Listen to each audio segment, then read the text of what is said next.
Hoy, sin ir más lejos, se están derrumbando los precios de las acciones de empresas argentinas, particularmente de los bancos. Contaba Roberto Navarro, muy atento al devenir financiero, que los ADR, que son las acciones de las empresas argentinas que cotizan en Estados Unidos, de un banco que en general suele servir como termómetro de la relación entre inversores y los títulos y acciones de empresas y el Estado argentino. Bueno, los ADRs del Banco Superville estaban cayendo más del 10%, era un derrumbe vertical en la cotización de ese banco.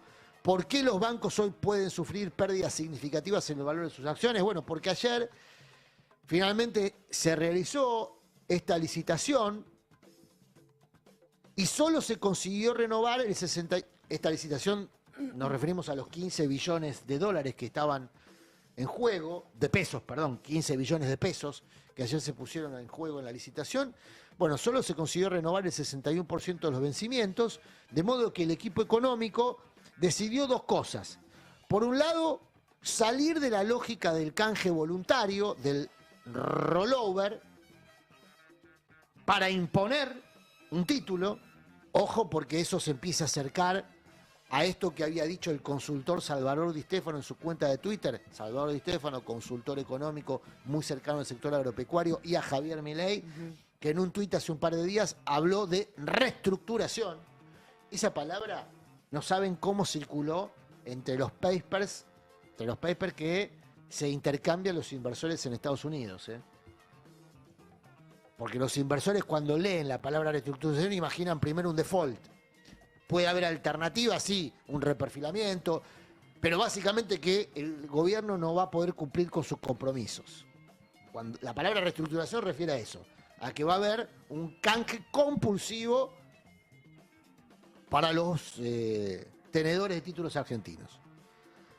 Eso está en la base del rechazo que ayer tuvo el roleo, la refinanciación propuesta por el Estado argentino a inversores que ayer, insisto, tenían que rolear, tenían que refinanciar 15 billones de pesos.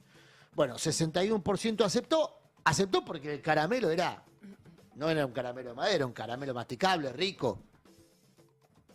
Arriba del 70% de la tasa de interés. O sea, muy, muy cara la era un tasa caramelazo. de interés. Caramelazo para el que aceptaba, con mucho riesgo, ¿eh? Con mucho riesgo, porque el riesgo está a la vuelta de la esquina. Te están avisando que quizá no te paguen el capital. Te están avisando que quizá cuando venza este instrumento que ayer se colocó, que son instrumentos además a corto plazo. Son instrumentos a 1, 2, 3 meses.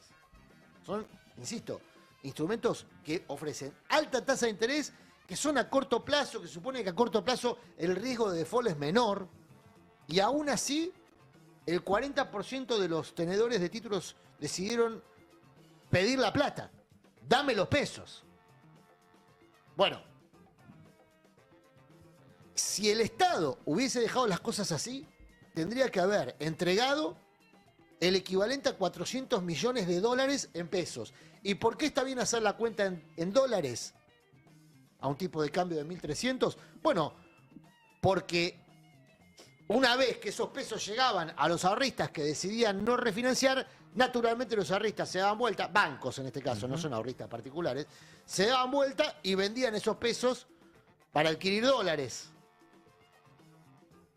Por eso el cálculo a 1.300 pesos, el tipo de cambio, como está ahora, es que se iba a presionar todo junto esos pesos, generando una demanda de 400 millones de dólares.